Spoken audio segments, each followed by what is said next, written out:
Oh, I'm sorry.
Good afternoon, sisters and brothers. How good it is to have you here and to join us. We're pleased and honored today to have a real giant in the field of mental health ministries, Deacon Ed Schoner, who is a founding member and president of the Association of Catholic Mental Health Ministers, has helped to develop a program in mental health ministry down at University of San Diego. Has this last year been over in Rome for meetings with on mental health with the dicastery for promoting integral human development, and with the dicastery for communications as well. I'll let Ed introduce himself more thoroughly. I heard him speak last year in the aftermath of Father Art's tragic death. And he spoke to the priests of the diocese, and I was moved by what he had to say as we were beginning to develop a mental health ministry here in our parish. And it's a pleasure to be able to welcome members of our parish community, other parishes from the diocese, and a number of representatives of other faith communities in our local area here. The question before us is why mental health and why the church should bother. I found a little relevant quote of his that I think sets the scene very well for what we want to listen to today. Deacon Ed says, "The church needs to step up and do more with mental illness, to start ministering to people who live with these illnesses and their families and their caregivers, because I'm absolutely convinced that Christ wants to be in the middle of all of this. As chaotic and disorienting and as tough as it can be to deal with these issues, Christ wants to be there.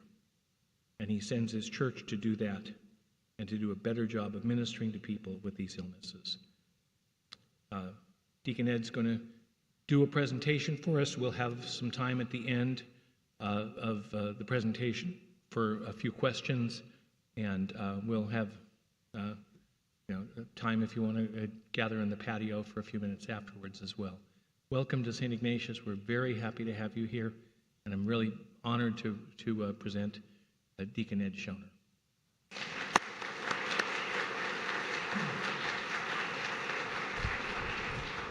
Good afternoon. I think this is working well. Yes. Father said I'd say more about who I am, but the main thing you need to know about me is I'm a guy from Scranton, Pennsylvania, and that says a lot, I think, if you know anything about a town like Scranton, Pennsylvania. I'm not a mental health professional. I'm just a regular guy who's gotten involved in this ministry because I think God's calling me and all of us to get involved in this ministry to one extent or another. I'm a deacon, and as most people know about deacons, I'm married. I'm married for 47 years to my wonderful wife, Ruth, and I have 4 children, 8 grandchildren, and I guess that's about all you basically need to know about me. That's the basic bio on me. So I'm so happy I'm here to be able to talk to you a little bit about mental health ministry. And it always strikes me when I'm talking about this that God can turn everything to the good. We were just talking about this. Father Art's tragic death by suicide was not the end, right? This is God can turn everything to the good. Even the death by suicide of Father Art, as you can see by everyone present here today, is bringing Christ into this community in a very unique way that perhaps wasn't there before Father Art's death. So even suicide is not the end. It's not the final word, right? Christ's love and redemption for all of us is the word we live by. So I'm glad I'm here to talk about it. What I always like to do is start with a prayer to Saint Dymphna. Do many of you know who Saint Dymphna is? Okay, a few hands. Okay, Saint Dymphna is the patron, or one of the patrons for mental illness in the church.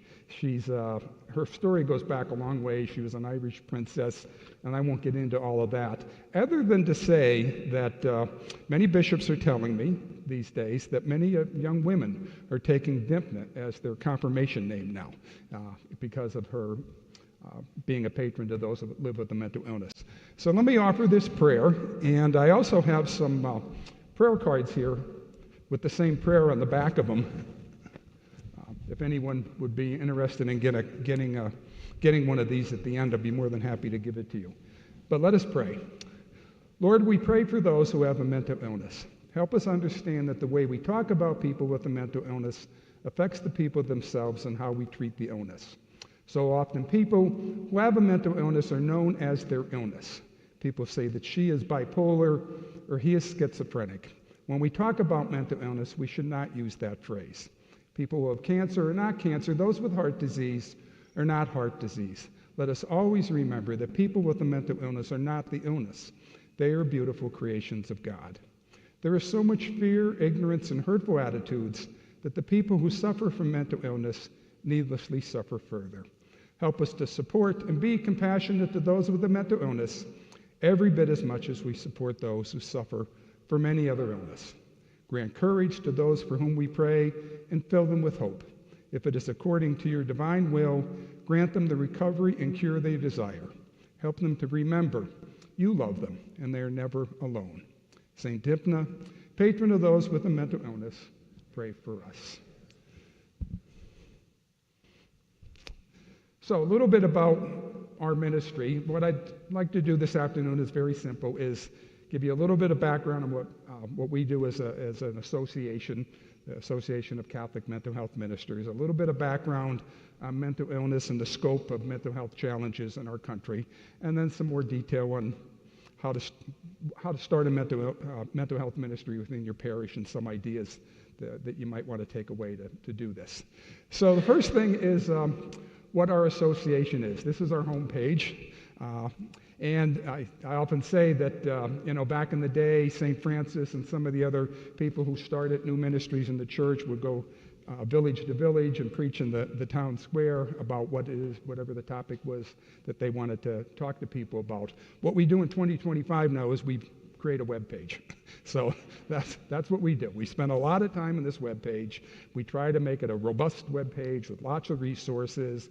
We try to make it high quality and engaging because that's what people expect to see these days. So I certainly would encourage you, if you're interested in this, go to our webpage. It's Catholic MHM Mental Health Ministry, catholicmhm.org, and check it out. Like I said, there's tons of resources, videos, and I'll get into a little bit more about what is available on our webpage. And think about becoming a member of the association.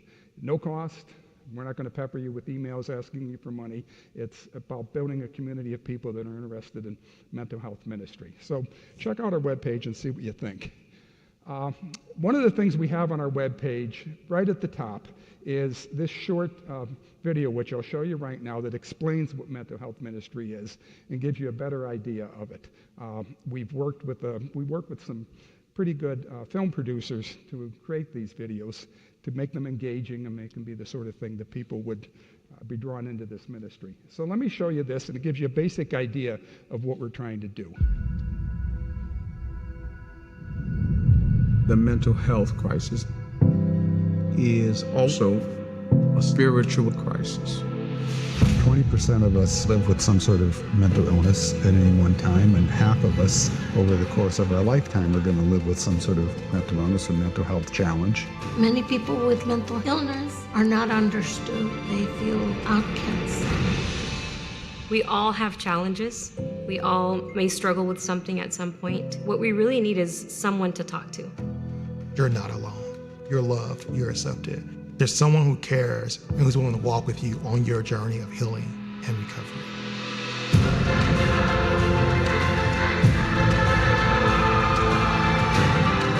We're called to be ministers and witnesses of hope, as someone who is there to help a person, body, mind, and spirits, help them to be a healthy soul.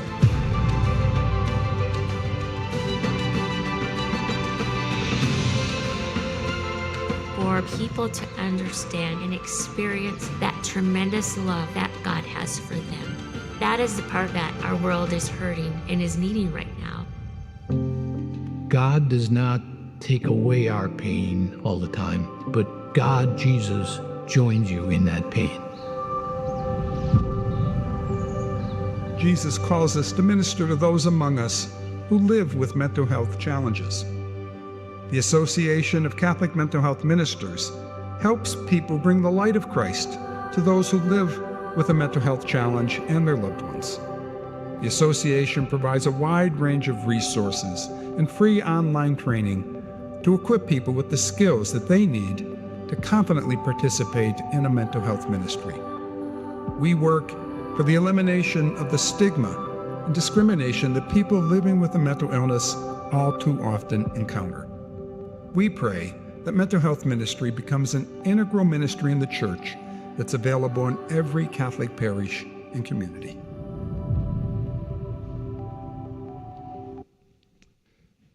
So I think that's a fairly succinct and clear explanation of what we're trying to do in a very short couple minutes.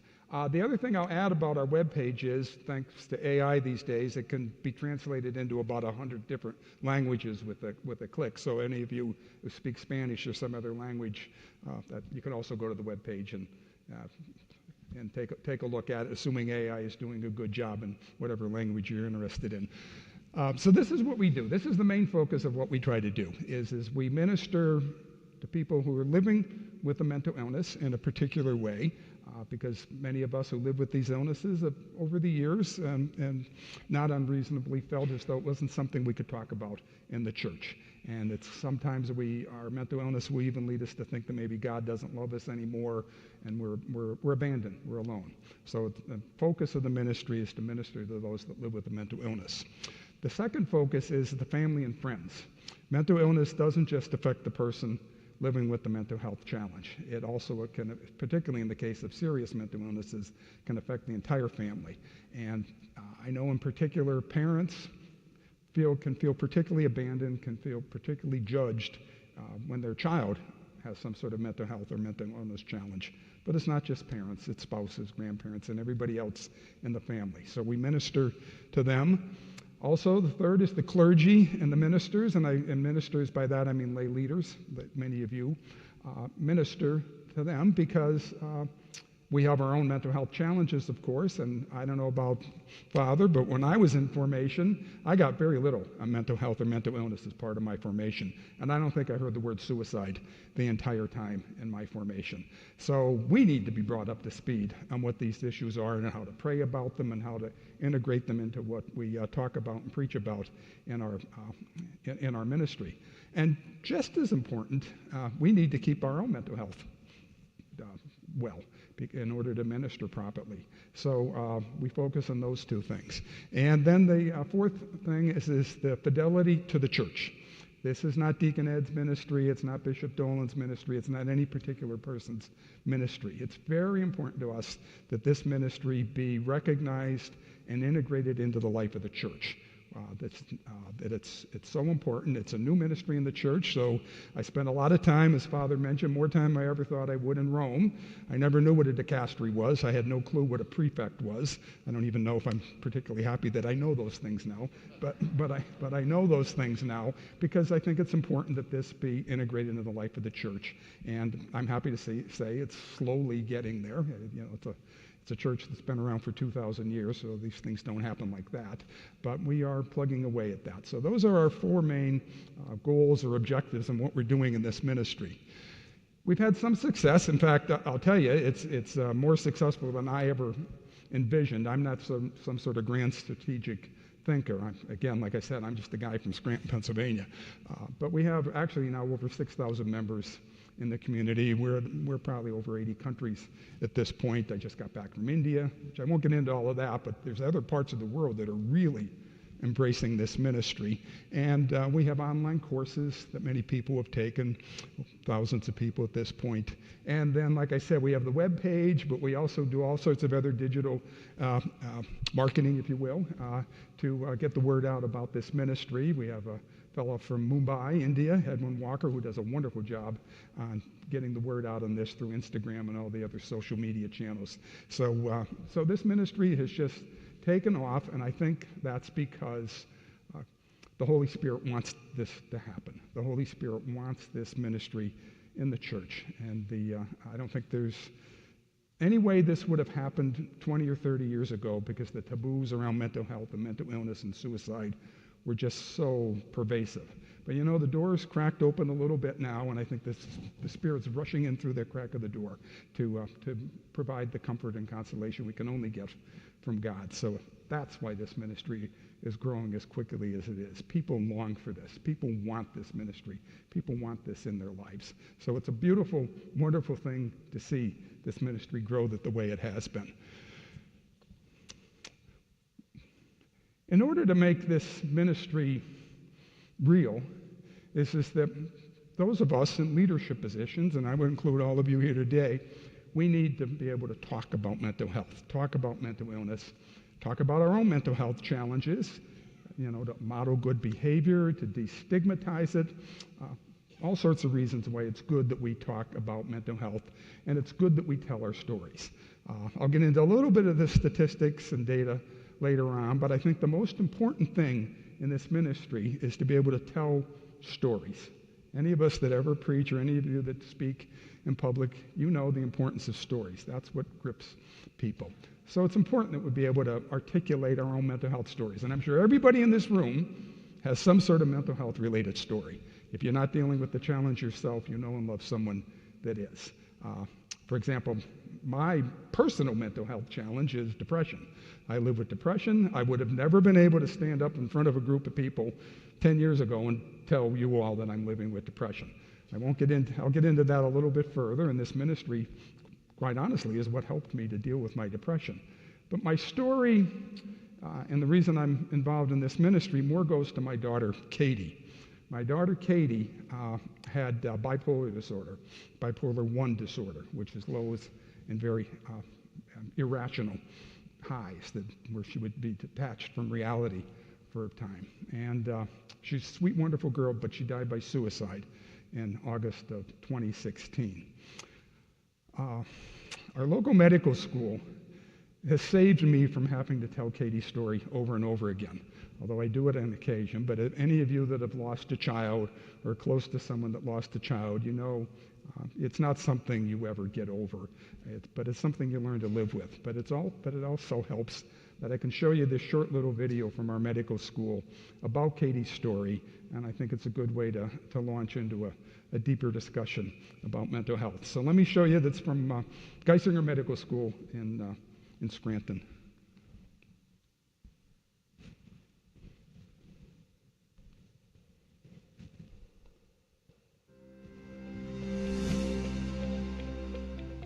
Katie growing up was a beautiful, wonderful, vibrant little girl almost from the get-go. She was born on Halloween, so Halloween in our house here was always a big day. She was just a wonderful, sweet girl, the best kid you could hope to want to raise. Scranton High School is where she went. She was the salutatorian at Scranton High School. She was the freshman sensation on her soccer team, president of her National Honor Society. She was dating boys, and it was a wonderful time in her life, at least to all outward appearances. Katie first experience with the mental illness probably started before we as parents knew. This mental illness was causing all sorts of anxieties for her, and she was cutting on her arm, and she would cover it with her bracelets. This is when she was a senior in high school. We didn't know what to make of it because we had no experience in mental illness. The response when she came back to high school was just this silence. I don't think anybody was deliberately being mean or setting us aside. It's just that our friends and family and other people at the school don't know what to say. It took us a long time to begin to understand what this mental illness is, what bipolar disorder is. We had never heard of it. She always took her medicine. She always took it seriously. It's a lot of hit or miss with these medicines, but she stuck in there for a long time. But finally, at the end, the last year, nothing was working. They were just throwing the medicine cabinet at her. She just became so terribly, terribly, painfully depressed, and she tried to pull herself out of it. The depression just overwhelmed her, and she died from suicide in August 3rd, 2016.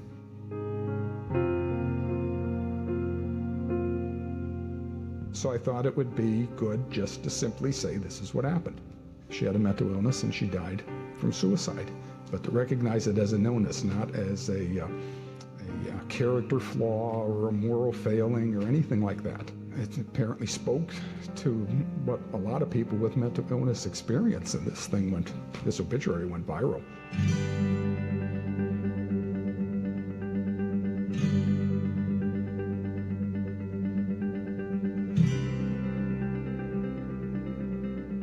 This is a unique medical school because no other medical school has made behavioral health, in collaboration with its community, its #1 priority.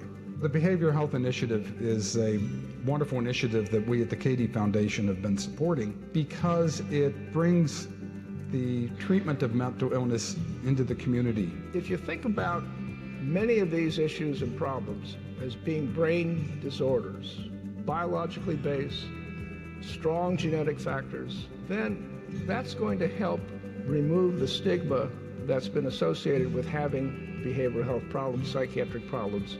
There's so many misconceptions about people that have a mental illness. Mental illness is an illness like all the other illnesses that doctors treat, and it needs to be understood that way. The goals of the curriculum would be provide the tools and the awareness and the expertise to help integrate behavioral health into the physical healthcare world so that it is seamless and it is just a matter of fact that those two problems will be addressed together. And that's what I like about the BHI. It'll be integrating the care of people with a mental illness into the broader community in many, many different ways, and that's a great thing. So that's obviously a secular film from a medical school, but I think the point that Dr. Huey made at the end was important to what we're doing here in the ministry. It's important to integrate mental health into our physical health care and our general health care system.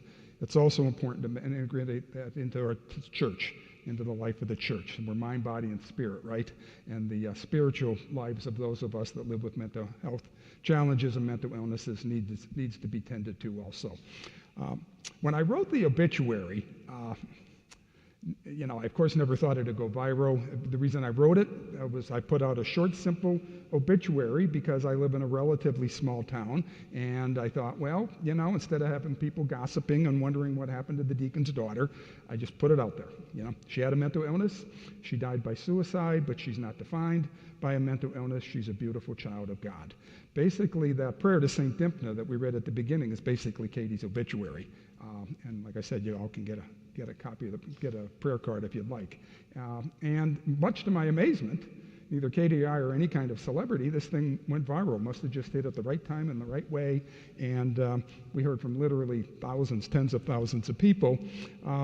This is just a handful of the comments we got. I hope this last one is true. I think it is. God's using this for a good divine purpose. Just like Father Art's death by suicide is not the final word, Cady's death by suicide is not the final word. God can use all of these things for a good divine purpose, right? So, and I often say too, is that, I never had a vision from Mary or some saint telling me to get involved with this mental health ministry. What I experienced, and the reason I got involved in this, quite honestly, is because of the viral response to the obituary. I heard from so many people saying the church needs to step up and do something. And for a hard-headed guy from Scranton, that was my whack over the head with a 2x4 to do something. So that's why I'm involved in this. It's mainly the viral response and so many people saying the need for a ministry in the church. And it's important to talk about this. I mean, it's not just me. I mean, there are many people in the church, many of the leaders in the church, all the way from lay people to deacons to priests and go up the hierarchy in our Catholic church. But it's good to see that leaders of the church also talk about their mental illness. Bishop Conley from Lincoln, Nebraska, actually had to take a year off and went to a mental health hospital about 2 or 3 years ago in New Mexico. He's back now being bishop, but he still struggles with his mental health and depression, and he talks openly about that. Wonderful man. Cardinal Tobin from Newark deals with alcoholism. And he quite openly talks about that too, that he spent too much time alone in the rectory when he was a young priest and too much time out socializing and drinking, and before you knew it was an alcoholic. He now has it under control. Bishop Dolan from Phoenix is the chaplain of our association, and Just when you think you have it bad, and believe me, losing a daughter to suicide is really, really bad.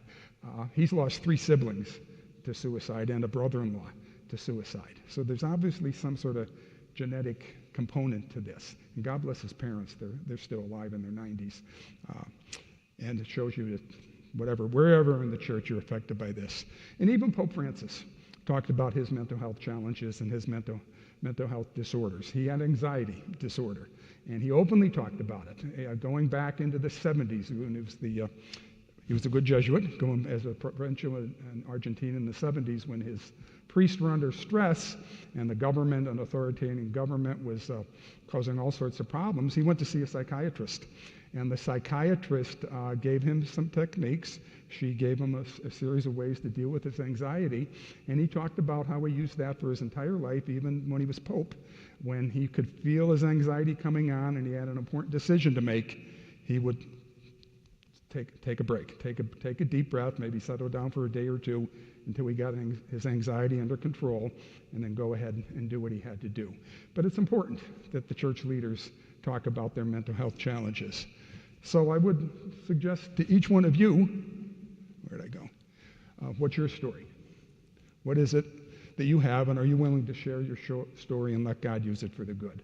Because like I said, I'm sure all of you have some kind of story in one way or another. If you're interested in this ministry and you're here this afternoon, in some shape or form, God's tapping you on the shoulder for some reason, and it's a mystery to all of us why God calls us into ministries.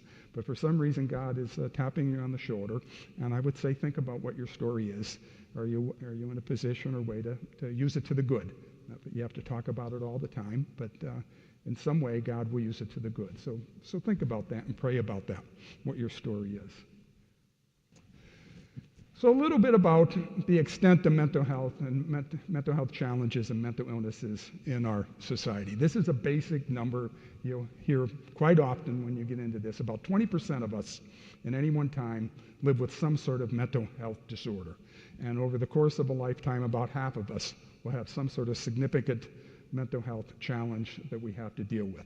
So it's very common, it's pervasive, it's everywhere, and all of us are touched by it. If you don't live with it yourself, like I said earlier, you know or love someone that does. That little box on the right there, which I'm sure you can't read, but it alludes to the fact that a lot of these mental health disorders and mental illnesses come on in teen years. So it's something that all sorts of theories as to why that is, something to do with the brain development and frontal cortex development way beyond anything that I could explain. But that seems to be a basic fact. A lot of it comes on in the teen years and early 20s is when a lot of these things we start to experience them. So mental illness, it's a health condition involving significant changes in thinking, emotion, and behavior. It's associated with distress. It can disrupt our social life, our work life.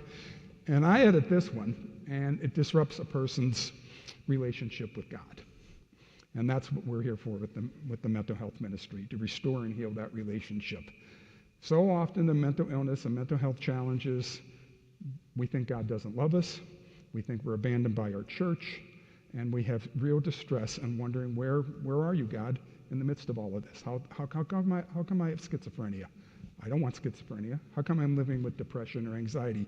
Where are you, God? And that's an important question that all of us grapple with in one way or another on a whole array of topics, but in particularly with mental health and mental illness. The people with these challenges need the church to be there with them as they grapple with this question. When we talk about mental illness, and when we get into this ministry, it's important that we choose our words and be careful how we talk about mental illness. A lot of times we say things about mental illness that maybe we wouldn't say to someone that has a physical illness. So I'm going to show you this little 1.5-minute little clip from one of the mental health advocacy groups that get to that question about what if we talked about our physical health in the absurd way we talk about mental health. It's a little bit of, I wouldn't say it's vulgar or anything like that. It's a little bit edgy, I guess maybe is the right word to put it. So I hope no one's offended. I'm sure Jesus won't, even though I'm showing it next to a crucifix here about Jesus. But I'll show you this, and it makes the point well, I think. And I was like, yeah, right, man. Oh! Oh, my head! Please don't complain. It'll ruin the vibe. Just... It's like you're not even trying to walk. Have you ever tried not having diarrhea? God, my migraine is killing me. You take meds for that? No, my God, dude, I cut myself and it looks really, really bad. Some people have it way worse than you do. You gotta chill out. So I guess you're not going out with us tonight. Again. You're such a flake. Oh, man, I really think I sprained it this time. I gotta go see my physical therapist. You go to therapy? Yeah? Whatever, weirdo. Can you hold on 1 second? Honestly, your attitude sucks. Ugh. You taking another insulin shot? Yeah, I kind of have to. Have you ever thought about dropping the pharmaceuticals and fighting this the natural way? My diabetes? Enough is enough. It's a beautiful day, man. It's time to get up. Dude, I just got eye surgery. Yeah, like a week ago. Well, it still hurts. Ooh, I think your friend hurt himself. I need help. Nah, he's fine. So I think the point of that video is that mental health and mental illness is a real illness, and to recognize it that way. And be careful of the words you use. Be careful how we talk about this, because it is real. It's not something just in someone's head or imagination. So I'm going to talk about these 22 things now. No, this is. I'm just putting this up there so that you appreciate the fact that mental illness is. Mental illness is not just one thing. If someone came to you and said, I have a physical illness, you'd say, well, okay, what is your physical illness? And we'd have some sense of cancer versus heart disease versus diabetes. We're not doctors. We don't know all the intricacies of those illnesses, but we know what they are, and we have some sense of what people are experiencing. All too often with mental illness, people say I have a mental illness, and we just leave it at that. And we have some sort of presumption about what mental illness is. This is just from the main book that mental health professionals use for diagnoses. And there's 22 different types of categories or classifications that they use for diagnoses. And under those, there's subcategories. So there are many different types of mental illnesses and mental health challenges. And for those of us that are involved in mental health ministry, we have to have some basic level of mental health literacy. So if someone comes to us and says they have a particular type of mental illness, we know what schizophrenia is versus bipolar disorder versus anxiety, whatever, a personality disorder, have some basic understanding of what that is so we can show some empathy and sympathy and have an intelligent conversation with someone. In order to support them, you have to have some notion of what this is. So as part of what we do in this ministry is we do try to encourage people to increase their level of mental health literacy as much as possible. By no means are you expected to become an expert in this, but at least pretty much on the same level of knowledge we have about physical illness, we should have the same basic level of knowledge about mental illness. And I would say that's true not just for those of us that are involved with mental health ministry, but at some point maybe the entire society will have that same basic level and understanding of these mental illnesses. So there's a lot of different ones, and these are the most prevalent ones. So you might not be able to read the top two, the lines with the words, but anxiety and depression are the top two. They're like the common cold or flu of mental illness. Most of it ranges up to 20% or more of us deal with those type of, if you have a mental illness, over 20% of the people deal with those sort of things. Like I said, I live with depression. I'm sure many of you here live with depression and anxiety because it's so common. The other ones are PTSD, and then some of the mood disorders like bipolar, and then some of the really tough, really serious mental illnesses like schizophrenia, where there's psychosis. That's a small percentage of people, but that can be a really debilitating type of mental illness for many people who have it. Not everyone, but many people that have this psychotic type of disorders really struggle. So it's important that we understand what these illnesses are and be able to talk to people about them. When they do disclose it to you, you want at least to be able to talk about it and understand it a little bit. And the other important aspect of mental illness is substance use. This number, approaching 20 million people in this country, have some sort of substance use disorder, ranging from alcohol to drugs. So that's a prevalent, widespread illness. And also, it's quite often, with many of these other mental illnesses, and certainly with substance abuse, many of these things are co-occurring. You can have depression and substance use disorder, of course. And many of these things, that you can have more than one mental health challenge or mental illness that you're dealing with at any one time. So it's a widespread problem. And it's also not something where it's an on and off switch. Either you got a mental illness or you don't. We all are on this continuum from a mild to severe mental illness or mental health condition. So it's important to look at it that way. Just like our physical health can go up and down, our mental health can go up and down. And it goes up and down based on the type of treatment we get, how well we take care of ourselves. And so it's always important to look at mental illness just like you look at physical health, that it's on a continuum. It's not like, oh, I don't have a mental illness. Well, maybe you don't have a schizophrenia or bipolar disorder, but all of us to one degree or another struggle with our mental health, and we're somewhere on that continuum. And we don't necessarily have to stay at the same point in that continuum, but to just have that idea and understanding that it is something that is not just one thing, but it can vary with time. And if we're going to talk about mental health and mental illness, we can't get away from the topic of suicide. Most people, the vast majority of people with mental illnesses don't die by suicide, but suicide is still a problem in this country and across the world. And if today's a typical day in the United States, about 135 people are going to die by suicide today. So pray for them and their family. Statistics on the right are just basically the age range, and we hear a lot about youth suicide, and rightly so. The death by suicide of a young person is tragic, but it affects all age groups.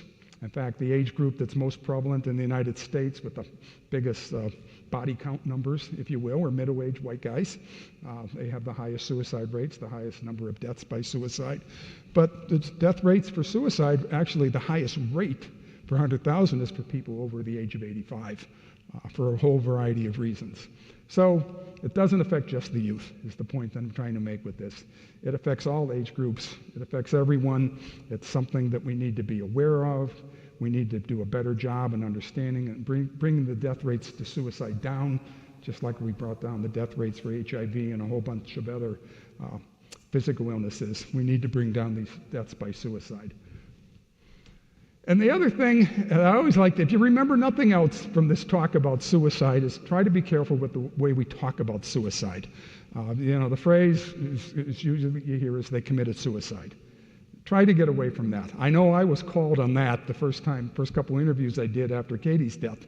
I was using that phrase, and someone called into a show and corrected me. We commit crimes with full deliberate intent to commit a crime. We commit mortal sins. Go to the confessional to discuss your mortal sins. But they're done with a full, deliberate consent of the will. You're knowing what you're doing. With suicide, and the teachings of the church recognizes that the will, the knowledge of what you're doing when someone dies by suicide is not there, as it is perhaps with other sins or crimes.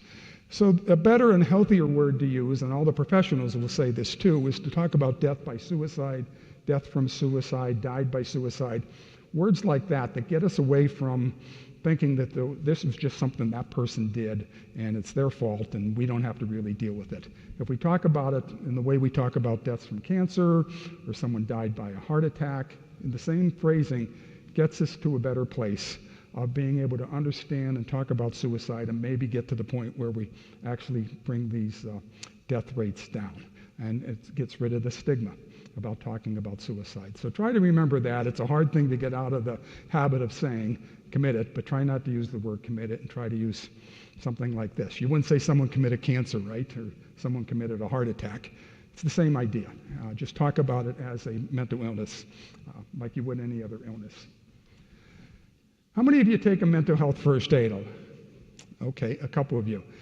If you want to be a mental health ministry, and I would say if you're a public teacher or anything dealing with the public, this is a very good, simple course to take on how to talk to people about mental health challenges, how to have an awkward conversation, as this little video will show you in a minute, that explains what mental health first aid is. It's an 8-hour program. It goes through emerging, worsening, and crisis situations, how to talk to someone if they're suicidal, how to talk to someone when they might have some sort of other type of mental health condition. So I would encourage any of you thinking of going into this ministry to take mental health first aid. It's inexpensive. Many places it's offered for free. So I'll show you a little bit about mental health first aid to maybe entice you, to incentivize you to want to take mental health first aid, and how to enter into what they call an awkward conversation.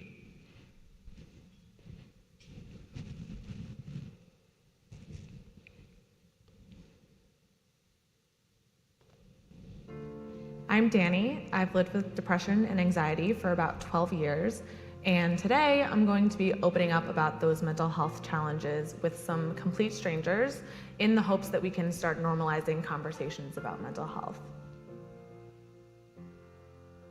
Hi, I'm Danny. Nice to meet you. I'm Colleen. It's nice to meet you too. Cecilio, nice to meet you. How are you? Doing well, thank you. I'm doing really good. Yeah. Doing good. Yourself? I'm actually not doing so well today. Okay, that's honest. Oh, it's all right. Okay. So, Okay. Okay. What's going on? can you tell me a little bit more about it? Do you feel comfortable talking about it, or? Yeah, I can talk about it. So I've been living with depression for a long time, and this week has been particularly hard for me. So a lot of people simply just don't know what to say and what to do when somebody opens up to them about a mental health or addiction challenge. And that's really where mental health first aid can be valuable. It teaches people a concrete action plan for starting a conversation and getting somebody the support that they need, whether that's treatment or just a non-judgmental listening ear. So was it a little unexpected when I responded that I wasn't doing well, us being complete strangers until this moment? I'll be honest, it caught me off guard. You just expect the automatic response of, how are you doing? I'm good. When you first meet someone, here there's like a huge distance. I always feel like, how can I help someone else? So, and I know it's hard because you just want to be like, oh, sorry, okay, let me run, And I don't think people do it because they're inconsiderate. I think it's because they honestly just don't know what to say. Have you talked to anyone about this? Sometimes I just don't want to burden. Yeah. I know it feels like that, but most of the time people want to help. Yeah. Like everyone kind of wants to be useful to other people, so they want to help you. So don't feel like you're burdening them. That was really nice. I totally wanted to give you a hug, and then I was like, that might be weird, but okay. No, that was exactly what you should have said. Myself, I was thinking okay, this person is in need of help. Try your best. Listen to them. Sometimes that's the best thing you can do, is just listen. If you had cancer, you wouldn't just try to you wouldn't will yourself to get better with that. And so I hope that people just start talking about it more. Wouldn't it be refreshing if we could take off the mask? Yes, absolutely. Be real people. So how did you learn how to respond that way? My father committed suicide when I was young, and it was like a really pivotal change. And I think I spent most of my life trying to avoid that and avoid talking about that and the shame and the guilt. So I really made this decision to learn how to interact with people and be empathetic and show people that someone does care about them even if I don't know you. I think people should just ask more questions, because it's once you get to know the person and understand that it could literally be any of us, any of us could have this at any point in our lives. How could you make a judgment on it? Can I give you a hug? Well, absolutely. I love hugs. Thank you.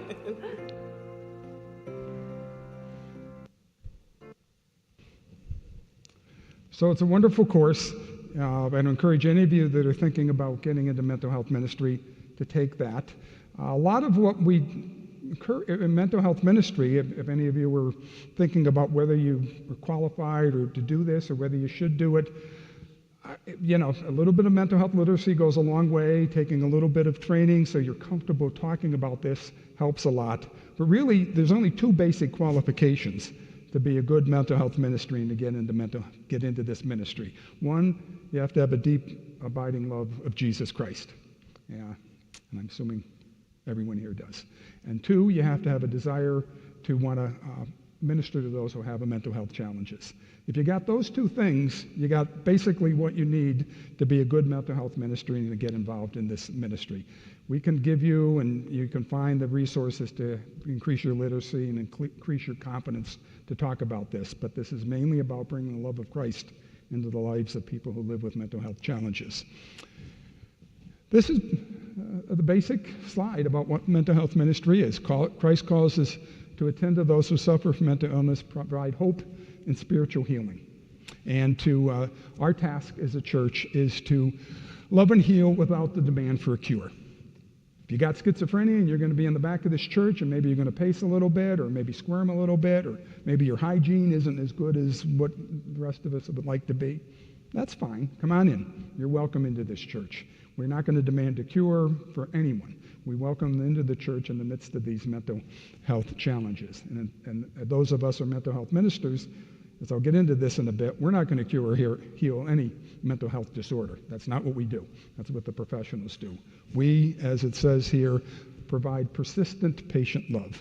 And in this ministry, those are three important words, persistent and patient, because it does require persistence. Mental health challenges don't go away quickly like the flu does or anything like that. Be persistent, because the mental health disorder will tell people you don't really mean it. They're just saying nice words, whatever. So you have to be persistent, and it has to be rooted in love. Love being willing the good of the other, wanting them to know they're loved by Christ and they're loved by their community. And to say that it's good that you exist.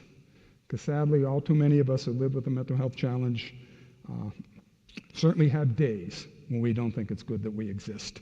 And sadly, many people live with that thought all the time. So I know when I'm in meetings with people that live with mental illnesses and mental health challenges, I say that all the time. It's good that you're here. I'm glad that you came to be with us. You can't say it too often. You can't say it too often in this ministry to remind people that it's good that they exist. And Scripture gives us a lot of good stories to understand what we do in this mental health ministry. The road to Emmaus, the Good Samaritan, I think, is a particularly good story that, where the Samaritan came along, helped the man, got him up, walked with him, accompanied him, couldn't do anything about it really other than to notice that he's struggling, brought him down to the inn, which was kind of the equivalent of a hospital back in the day, and the people take care of him at the inn, and then he came back and checked on him later on after he was treated at the inn, such as it is. That's what we in mental health ministry do. Same sort of thing. Walk with people on the road to Emmaus and talk to them about Jesus and provide support in a meaningful way. The one scripture stories that I think are particularly good way to think about what we do in this mental health ministry is Christ and the lepers. If you think about leprosy back in the day was viewed as something the person did. It was either a sin of the family, maybe some sort of sins that the individual did, and that's what caused them to get leprosy. They didn't really understand leprosy like we do today as a real illness. They saw it as a moral failing, a sinful behavior, something the person's fault. So they were stigmatized, they were cast aside, they were sent out of society, and they were isolated and not understood and felt unloved, and they were. That was the reality of their life. But Christ saw them as a person. And back in those days, what he did was really shocking, to go up to a leper, and what he did is he restored the leper's dignity. He showed the leper that yes, you're made in the image and likeness of God. We understand. He tries to return people to their community, and he heals by crossing lines that maybe people were not ready to cross back in those days. So I think that's a good way to think about what we're trying to do here in mental health ministry, is get rid of all this stigma around mental health and mental illness and restore people's dignity, invite them into the life of the church. This is an important thing. I work a little bit around the world, and this is not as big an issue in other countries as it is here in the U.S., but this is a big issue in the U.S. The difference between mental health ministry and mental health treatment. Mental health treatment is diagnosis, that big list that I showed you earlier from the psychiatric guideline document. They provide a diagnosis, they provide therapy and medication, and the idea is that it's science-based to reduce the symptoms and stress around it. That's wonderful. That's a gift from God too, just like physical medical care is. But what we do is provide accompaniment, we provide spiritual and social support, because oftentimes people are isolated, and it's faith-based to provide spiritual hope and healing. We do something that is generally not available when you go to get mental health care and treatment. We're mind, body, and spirit, as I keep saying, and to provide this sort of spiritual accompaniment is important. So what we do is different. If any of you are mental health professionals and get involved in this ministry, I probably don't need to tell you, but I'll still say it anyhow. We have to keep these boundaries intact and make sure that people understand what we're doing in the ministry is not mental health care. It's spiritual and support and ministry. So the basics of a mental health ministry. It's simple. It's not all that complicated. It's a simple ministry. This is a group from South Africa, and it's been widely embraced throughout Africa. It's just incredible to me. But it's very simple. Certainly involve the clergy. Make sure, Father, and your pastors in your church. It's in the United States in particular, it's really driven by the laity. And the couple things we do, education programs integrated into the liturgy, which I'll talk a little bit about how we can do. Know what the resources are in the community. If people are already not availing themselves of the resources, and when you get into this, you'll find out most people already are. Provide spiritual support groups for people that live with mental illnesses and their families. Make visits to hospitals. Grief support, including suicide loss, can be part of it, and then coordinate with other ministries. So it's not a big, complicated ministry. As they say here, it's low cost, and a little bit goes a long way. You don't have to develop big, elaborate programs or anything like that. If any of you have been involved with grief support ministries, it's similar to that. It's an open ear. It's maybe providing some education to break down the stigma in the community and just being present. It's not a complicated ministry. Anybody can do it. And it also helps us. Any of us that are involved in this mental health ministry, it's going to help your mental health. I know that's the case for me. I've mentioned once or twice my depression. And when I got involved with this ministry, I started, as I'm talking to other people with depression, I'm thinking, that sounds a lot like me, not wanting to do various things. Depression, not only do you want to get out of bed in the morning, but also the flip side of depression is you can be pretty cranky and irritable and tough to live with. And who do you think took the brunt of my untreated depression for many years? What's your guess? Who took the brunt of that? My wife, God bless Ruth. She took the brunt of that. So I finally realized it. I got over what's called the self-stigmatization, which is I had a stigma I didn't want to admit to myself that I had a mental illness. So I finally went to the doctor. I take a little bit of Wellbutrin every day. If any of you know what that medicine is, I wouldn't exactly call it a happy pill. It's not like it makes the depression go away, but it certainly helps me manage it. And just acknowledging that I have depression helps me manage it. So that's one good part of this, being involved in this ministry is that you'll be more literate, you'll be more self-aware, you'll be more open, and you'll be able to integrate your spiritual and emotional life in a healthier way. So it's not just something we do for those other people, it's also something that helps all of us that are involved in this ministry. Simple things you can do, working into the prayers of the faithful, which I understand you do to a certain extent here. Just pray for people that have mental illness. Pray for people that are suicidal. We have lots of examples on our website. I'm sure you can make up many of your own on intercessory prayers. Popular prayers for, let me go back here. Oh, sorry. Yeah, popular prayers for mental illness. Again, if you go to our website, we have a mental health rosary. Something that's very popular I've found now during Lent is Stations of the Cross for people that live with mental illness. You've used it here? Yeah, it's a beautiful, simple thing that people use, and it's on the website. So you just pull it up in your phone and follow along with it. And the U.S. Conference of Bishops have a novena, which they are promoting right now during October. October is Mental Health Month. So there's a number of traditional Catholic prayers that you can avail yourself and use in this ministry. The other thing you might want to think about doing is having occasionally throughout the year special services related to mental health and mental illness. May is Mental Health Month in the United States. It's also the feast day for St. Dymphna. So that's a good time to maybe have a separate Mass or separate service related to mental health. Also encourage a suicide healing and remembrance Mass. Do you do one of these in this diocese, Father? You do have a suicide healing and remembrance Mass. Many dioceses are starting to do that. And for many people, it's the first time they're able to openly bring the grief around suicide into the church, because as probably many of you know, suicide was a taboo topic. People couldn't even get funerals.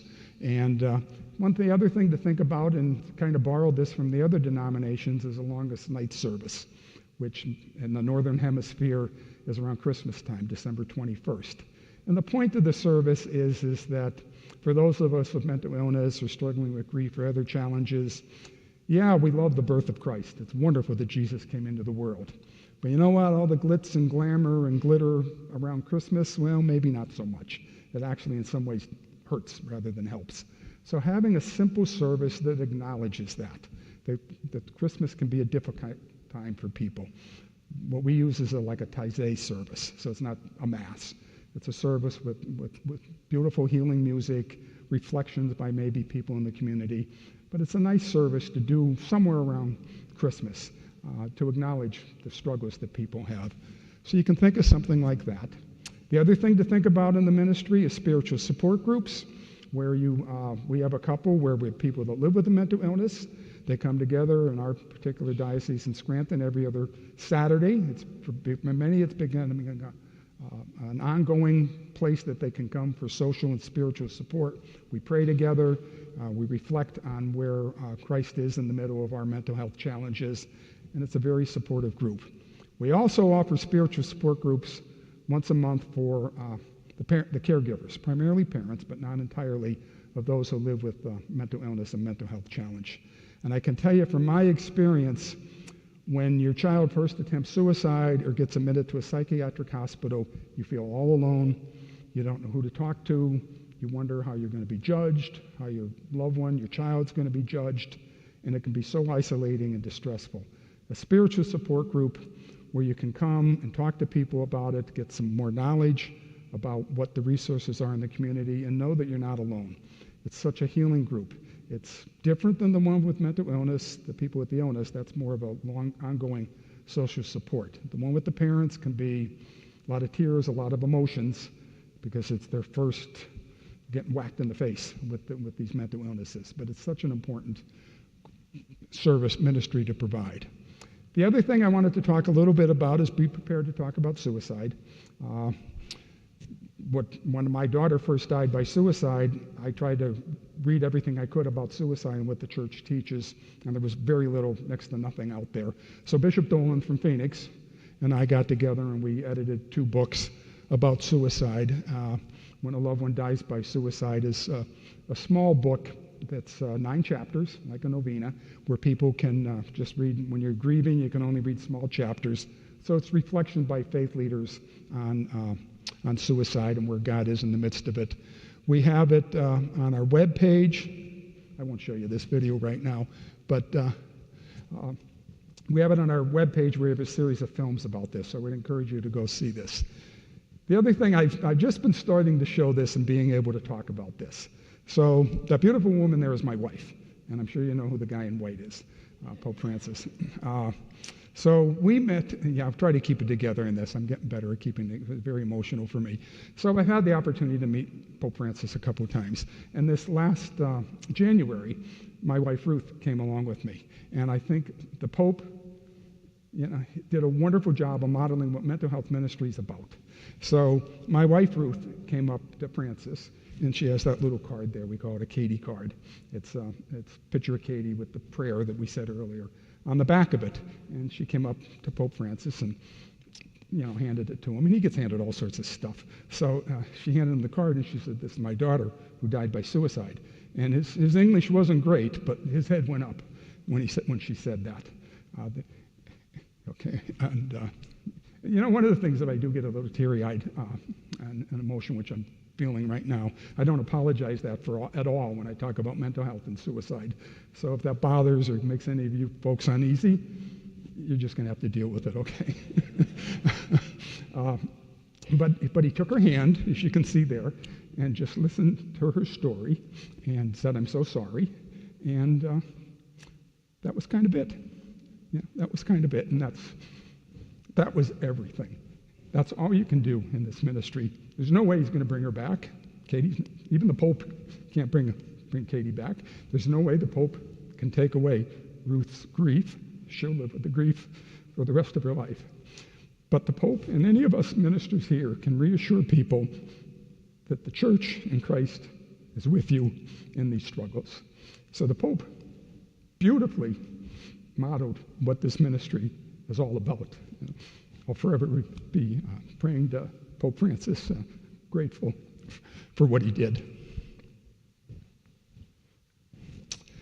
So one other thing, this is another time I met the Pope, so I'll just end with this little bit of information on how to start a ministry. So if you go to our webpage, we have a book that you can download for free, a PDF, on Catholic Mental Health Ministry Guidelines for Implementation, which we put together with the University of San Diego. When I previously met the Pope, I gave him a copy of the book.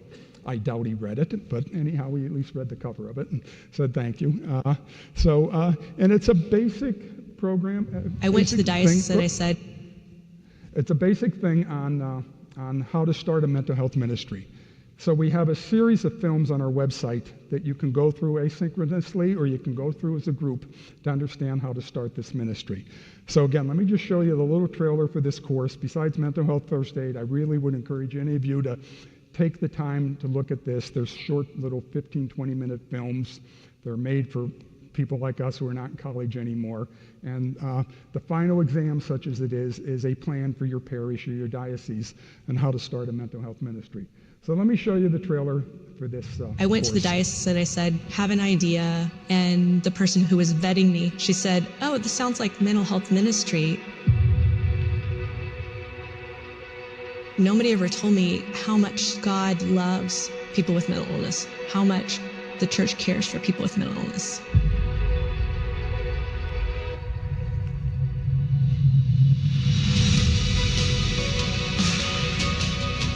As priests, we are starting to get a better understanding of the difference between someone who's suffering from mental distress as opposed to something more spiritual. The statistics are there and they don't lie. So many people are affected by mental illness. We're dealing a lot with different cultures that have taught people not to seek any help for their problems, to think that this is just a cross that God wants them to carry. If mental health issues are left alone without addressing it, nobody can enjoy abundant life. We're not the healers. God is the ultimate healer. We're there to help connect folks with resources. This is a ministry of presence. Just be present with that individual.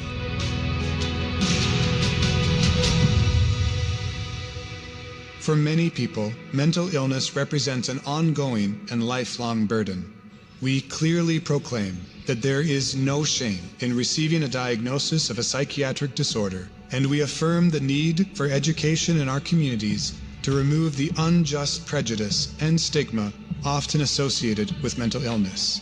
We have the duty as Christians to reach out to the sick, to accompany them, and to do all we can to heal or diminish their suffering. As the body of Christ, we are called to help alleviate the burdens that stem from mental afflictions. Introduction to Mental Health Ministry is a course for any Catholic who wants to bring mental health ministry to their parish or diocese. You'll learn how to increase mental health literacy, conduct a needs assessment, draw up a parish plan, and partner with other organizations in the community. You'll also hear the stories of clergy and laity who are already offering mental health ministry, and be inspired by the teachings of our Catholic faith.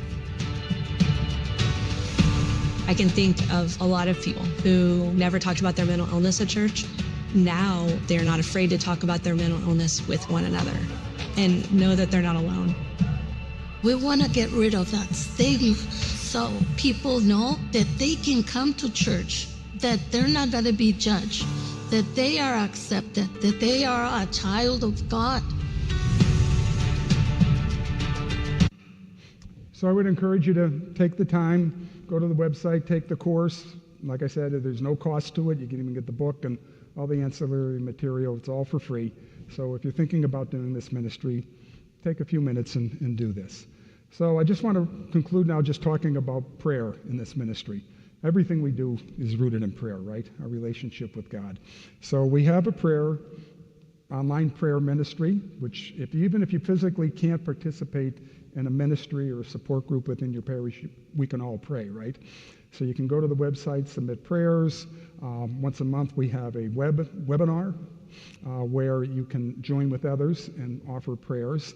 So I'd encourage you to go to the website, and also you can post prayers for loved ones that are struggling with mental health challenges, and everyone involved in the prayer ministry will be able to pray for them.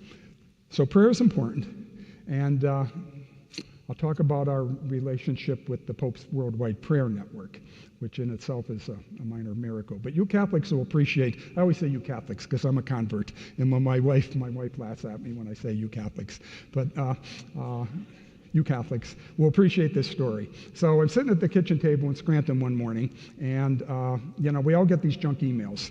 This is a couple years ago. I get these junk emails.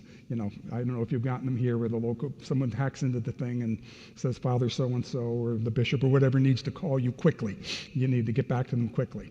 So we all get these junk emails. So I get this one email, and it says, "Hello, this is Andrea Cerrubi from the Vatican, and I need you to get back to me real quickly." And I thought, well, that's a new one, from the Vatican. You need to get back to me real quickly. So I was going to hit delete, and of course not respond. And Ruth said, no, why don't you see what it is? So I wrote back, and I said, okay, Andrea, what is it that you need? And it turns out it really was Andrea from the Vatican. And yeah, you're right, I was amazed too. So, and what was going on was back in, this is 2021, a couple years ago now, the Pope was praying for depression. And it was the first time the Pope's monthly prayer intention was for a mental health condition. And they, of course, could find psychiatrists and psychologists to help them out on this, but there was nobody involved in pastoral care around mental health in any significant way. So it goes to show you the Holy Spirit lives in internet search engines, because they typed into Google, and somehow they landed on a guy in Scranton. So Andrea called, and that started our long-term relationship with the Pope's Prayer Network, which is a wonderful relationship. So every month the Pope has a different prayer intention. If they're praying for teachers, we'll pray for the mental health of teachers and their students, and so forth. And so it's been a wonderful relationship we've had with them, and it's opened our way into the other parts of the Vatican and the various dicasteries that support this and integrate it into the life of the Church. And I think this is a minor miracle. So this coming month, November, the Pope will be praying for suicide, for the prevention of suicide.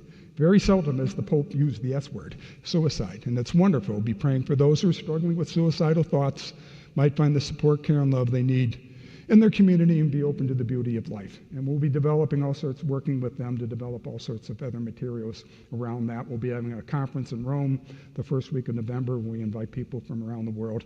So it's wonderful the Pope's praying for for the prevention of suicide. And this is the one I really think is a minor miracle, that next year in October, he'll be praying for mental health ministry, which there wasn't even a mental health ministry in the Church 5 years ago. Now the Pope's praying for it. So to me, that's wow. That you can tell the Holy Spirit's behind this ministry. To pray for mental health ministry be established throughout the Church, helping to overcome stigma and discriminations of persons living with mental illness. So that just really is touching. So I'll just close my little talk. I'll let Pope Francis have the last word at this point. I'll show you the video about depression, and I think he says many beautiful things, and I think it's a good way to end a discussion about mental health ministry, listening to our good late Pope Francis talk about this.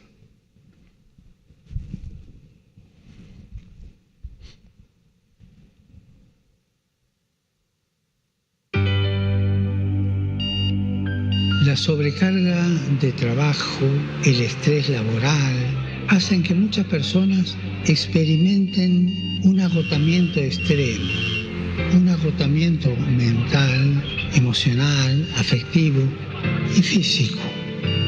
De ahí la tristeza, la apatía, el cansancio espiritual terminan por dominar la vida de las personas que se ven desbordados por el ritmo de la vida actual.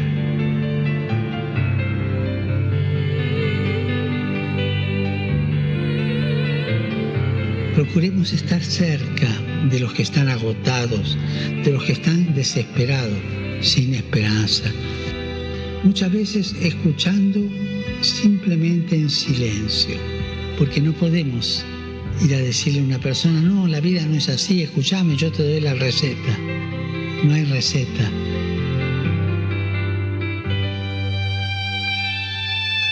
Y además, no olvidemos que junto al imprescindible acompañamiento psicológico, útil y eficaz, las palabras de Jesús también les ayudan. Me viene a la mente y al corazón, venid a mí, todos los que estáis fatigados y sobrecargados, y yo os daré descanso. Recemos para que las personas que sufren de depresión o agotamiento extremo reciban apoyo de todos y reciban una luz que les abra a la vida.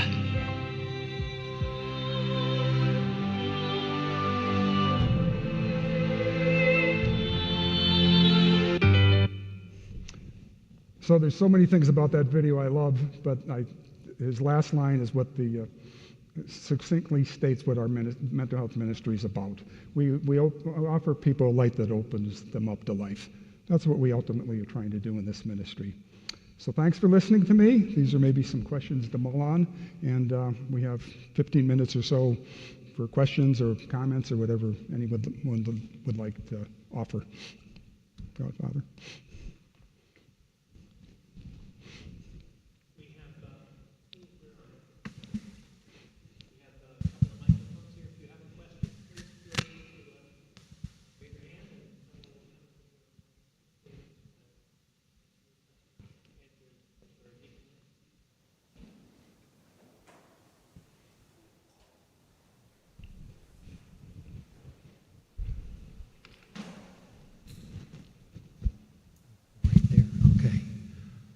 See again. Anyway, the suicide statistics, does any of that include assisted suicide? You know, I don't hear as good up there as you do down here in front of the, with the sound system. Can you repeat the question? Okay. The statistic that you showed regarding suicides, does that include assisted suicides? No. Assisted suicides, I do know a little bit about this because we've been ministering in Canada, where medical assistance in dying is really widely prevalent. My understanding here in the United States, assisted suicides by euthanasia is not a real big number, but in Canada it really is, and I'm sure it's coming our way. God bless us, those of us in ministry and everyone else are going to have to be prepared to deal with it. But are any of you from Canada or live in Canada? Medical assistance in dying is, you're probably familiar with it then, I'm guessing. And in Quebec, Canada, it's pretty bad. Yeah, right. Because my little niece is a nurse, and the doctor told the guy he has cancer, and he was so overweight. So they give him the little pill. The next morning, he's dead. Right. I know you have euthanasia laws here in California that allow it. That's suicide, but you know, it's just awful. It's much easier in Canada. Here in California, from my understanding of the law, you have quite a few hoops you have to jump through before you can die by euthanasia. In Canada and other parts of the world, you come into the ER with a serious injury and they'll say, do you want to be treated or would you like to die? And here's the pills. I mean, it's really incredible. Anything else? Yeah.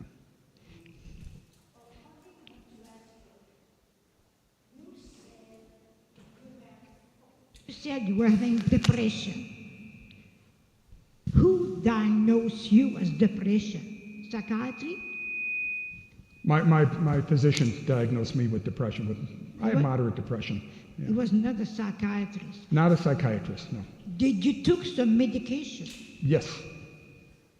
You took medication for that. Some Wellbutrin, right? Did that help you? Yes. The medication help you? Pardon? The medication help you? I couldn't understand. Does the medication help me? Yes, it definitely does. Okay. Definitely. I just wanted to know. Thank you. I wish I started taking it 20 years ago, to be honest with you. When you were showing the statistics for suicide, you mentioned, and I didn't read it as quickly as I could. Right, Did you mentioned some in the people in their 80s is the highest group? The highest rate. The highest rate. Rate per, the number's smaller. And so has somebody drilled down to why that's happening? I mean, at that, you make it all the way to that age and then you take your life? I wish someone could tell me why anyone dies by suicide, let alone in their 80s. Suicide is such an irrational act. I'll never know why my daughter Katie died by suicide. Everyone I have talked to who has attempted suicide and survived the suicide attempt, obviously that's the only ones I would have talked to, have said, and once they're stable, have said, thank God I didn't die by suicide. I don't know what I was thinking, why I was going to do that. So I think the issue behind your question is that we can somehow answer the question why. We'll never know this side of heaven why someone died by suicide. We can speculate all we want, the mental illness, tough circumstances, but why do most people who are above 85 with serious physical illnesses not die by suicide? And why do some die by suicide? I don't know. I've talked to suicidologists, psychologists who study suicide, and they say, put 10 people in front of me with the same basic set of conditions and same mental health challenges. Why that one dies by suicide and the other 9 don't? I don't know. Our ability to predict who's going to die by suicide and doesn't is still not very good. So a lot more research needs to go into this. Hopefully someday medical science will have some better answers, but now all we're left to do is speculate. We don't know why. I don't know why.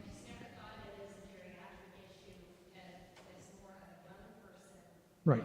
Well, that was the point of my slide, is that it affects all age groups. It affects all age groups. It's not, the press obviously focuses on youth suicide, which is great, but it's not just the youth. It's any of us in ministry, well, Father Art was in the 60s, right?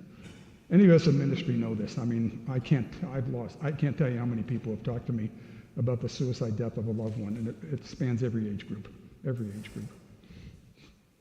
I'd just like to say thank you so much for your willingness to come in here, be vulnerable, be open, and share your story. And to the courage alone just to answer the call of God and the Holy Spirit. Because what you shared with us today, I truly believe there's many people who are going through something like this, but because of the taboo, the stigma of you're crazy, something you need help, or you're not like us, we'll now start to give people the courage to have them understand that they're not alone. They're not the only ones that are feeling like this, and hopefully give them the courage to start reaching out and be able to talk to somebody who can help them get through this. I'm in, brother, about talking to people. Because, it's important we provide ministerial and spiritual support, but, mental health care, psychotropic drugs, counseling, all of that's a gift from God, too. And there's no shame if you're to go get that type of mental health care and take medicine. There's no shame at all in that. That is something that a gift from God to help us. Yeah, thanks. Hi, on top of that, I just want to thank you for being here today. I have a mental health disorder. I have clinical OCD. I've had it my entire life, but in the 80s, nobody talked about that. So I just want to encourage people to people who have mental health to let us be part of the ministry. I've had great therapists since I myself at 20 checked myself in and said, something's wrong. I know something's up. How do I get help? Because growing up, my family just always thought, oh, Kristen just anxious. She's having a moment. But also, I have learned through really good therapy, people with mental health were really good at helping others with mental health. So as part of your ministry throughout the world where you're going, to incorporate us in your journey, and for being here. And thank you to Father, because there are many churches that don't talk about this, or if some of us still wear a mask, we're looked at differently. But I don't feel that way here, which is so comforting. So thank you so much. Well, thank you for that. You're absolutely right. You're absolutely right. And one thing I'm going to add on that, I don't mean to occupy everything, but one thing I'll add on that, what you briefly mentioned is family. One of the hardest things about having a mental illness for many people is their family. Their family don't understand the illness, and that can be crushing for people to have no support from their family. And that's what we can provide in the mental health ministry, is that type of support that maybe many people don't experience in their own families. I hear that over and over and over again, that the families say the most horrendous things to people. Yeah. Yes, I want to thank you for the information that you shared us, but I have a question for somebody who is diagnosed with mental problem but denies the problem. How are we going to deal with that? Yeah, there's a medical term for that called anosognosia, and it's sort of like if you had an arm amputated, they sort of analogize it to this. People still think the arm's there.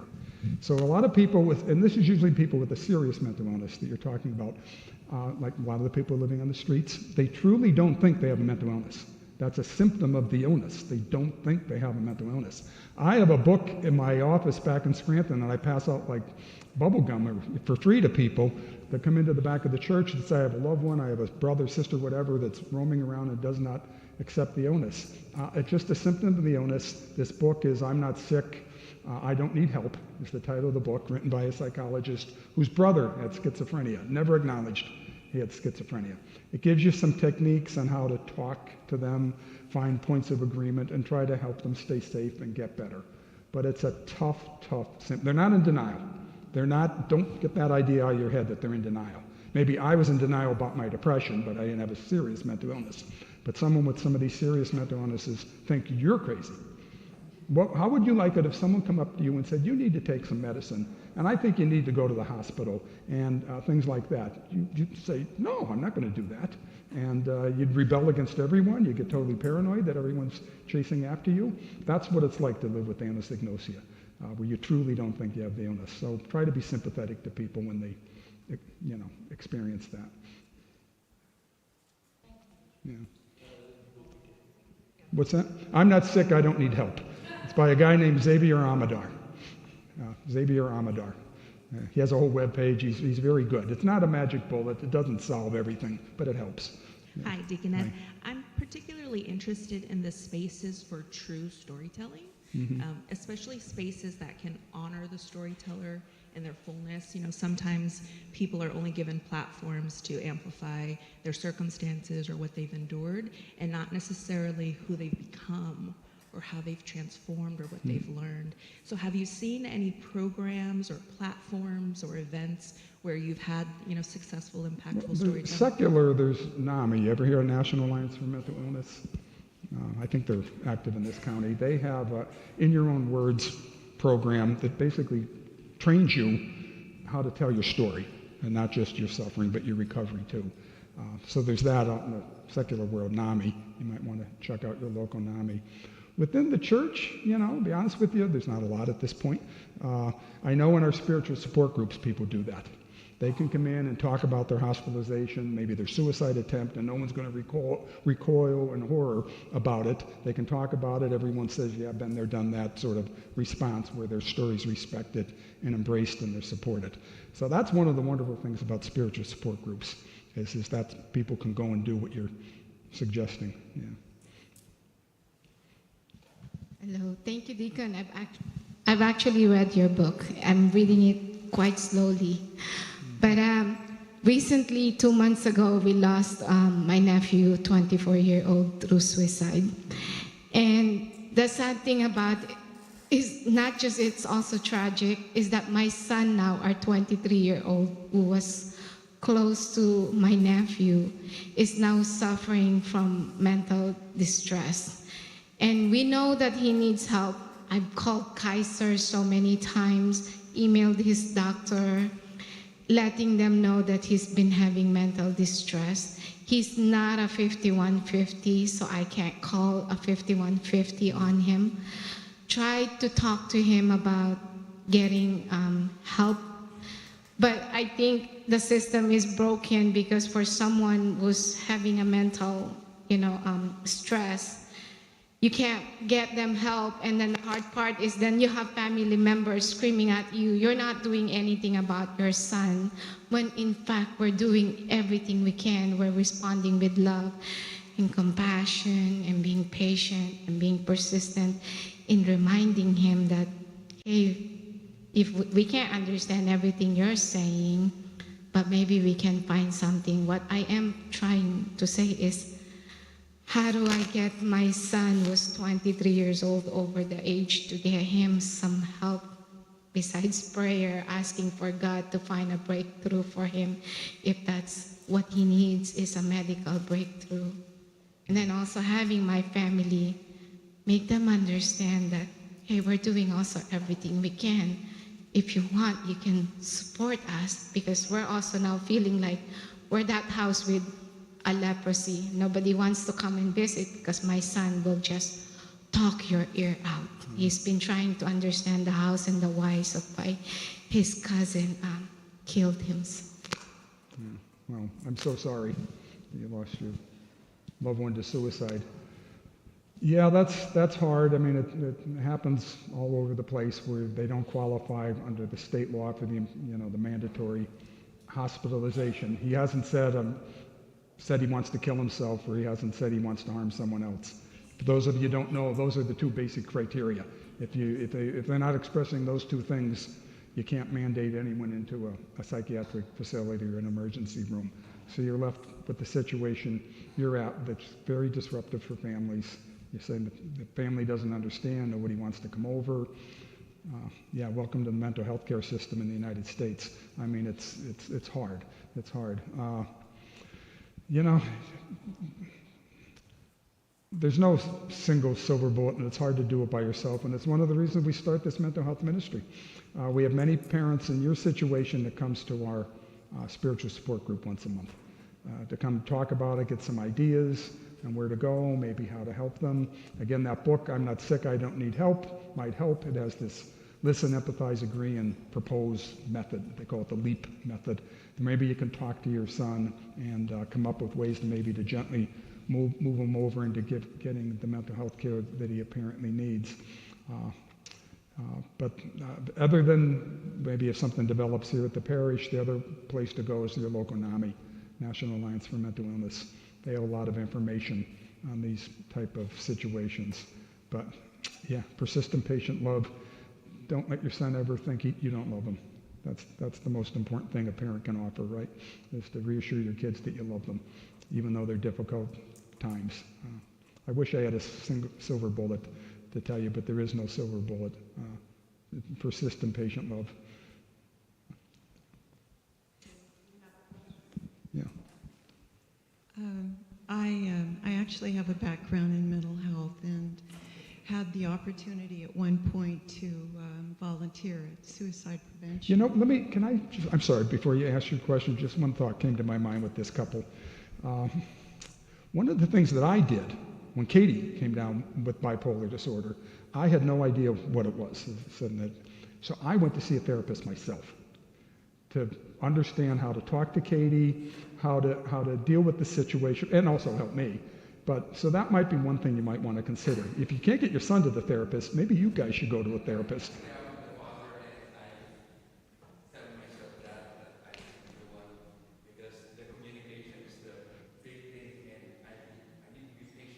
Right. And the therapist might give you, I'm sure the therapist will give you ideas about the particulars, which obviously I can't get into, of how maybe to talk to your son. So maybe think about that, going to see a therapist yourself and get some advice and take care of your own mental health in the process. Yeah, sorry. As I said, I have a background in mental health and did volunteer work at suicide prevention. And what I was able to see, certainly I learned a lot about myself and the issues that we all have in denial of not wanting to see what we're seeing in front of us, particularly with the people that we love. And what I've discovered too is that many times when suicide is thought to be an option for someone, it's not because they want to end their life. Oh, that's for sure. It's because they want to end the pain that they're experiencing at the moment. And it just seems ongoing, and so they reach out to stop it, and unfortunately that's the option. It's difficult too when not only might you be anxious, but you're depressed, and you might experience post-traumatic stress, and all that together, and it's hard to sort it out. I think that the fact that we're talking about it now, because it was a point when it was something you didn't talk about, I think unfortunately too with family, is that once a family member or you know of someone, you're actually at higher risk yourself, because it's now considered an open option. And in recognizing your own vulnerability is something that we all need to look at within ourselves. That we're all, if we're stressed at a certain point, we are fragile and we need each other in this journey. And that's something that I've come to see and what I've learned about myself. And having gone through counseling, I too went through counseling, and I also took medication. And I was resistant to medication because I thought, oh no, I don't need it. But what I came to see is that it took the edge off to allow me to face the things I needed to look at and be of support to others. And I told myself that I did not want to forget how I felt, because it helped me to build compassion with others around me as well. So again, I commend you for us talking about it, because we're all vulnerable. And it's very difficult when we have a family member that we've lost, because we often say, what could I have done? What did I miss? Right. And then we really do beat ourselves up. Right. Thank you for saying that. Thank you very much. Yeah. Unfortunately, we have to get Deacon Ed to the airport before too much longer. This poor man was in India 3 days ago. He was at Lake Tahoe dealing with our deacons yesterday, and he's here with us today. We are so grateful to you, Ed, for your compassion, for your wisdom, and for your generous heart. I want to say a word of thanks, too, to the steering committee of our St. Ignatius Mental Health Ministry. It's a project that is new, relatively speaking, and we hope to see that expand and deepen over the next years. The guidance that you've given us today and conversations you've had with us will certainly enrich that. We'd like to invite anyone who's interested at the entrances to the church here and in the back. We do have a sign-up sheet if you want to be apprised of what's going on in our ministry here. To please sign up, give us your email address. We won't circulate it with anyone.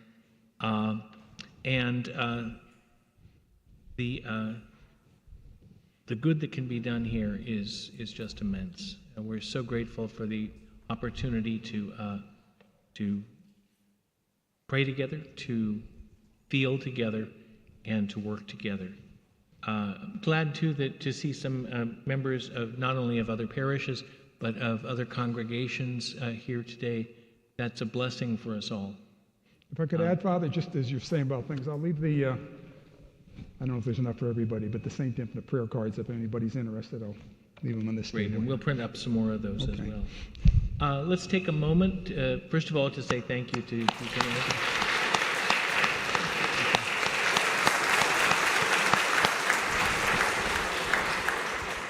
And maybe we could end with a prayer of Pope Francis's, slightly adapted. Merciful God and Father of us all, awake us from the slumber of indifference. Open our eyes to human suffering. Free us from the insensitivity born of worldly comfort and self-centeredness. Inspire us as nations, as communities, as individuals, to see those who come to our shores and those who suffer from mental illness, to see that they are our brothers and sisters. May we share with them the blessings we have received from your hand and recognize that even together as one human family, we are all of us sufferers, all of us migrants, all of us strangers in this strange land, journeying in hope to you, our true home.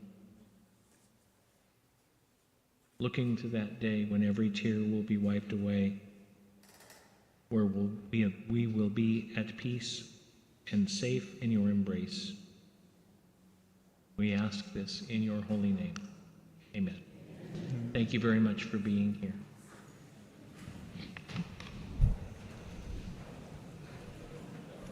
Thank you. Thank you. Thank you. Oh, yeah. And if anyone wants to stay around and chat, we have some water and some cookies out here in the courtyard, so please join us by the side door here by the piano. How do you know about that? You're most welcome Oh, to you're come and join passionate. us for a few Oh, minutes.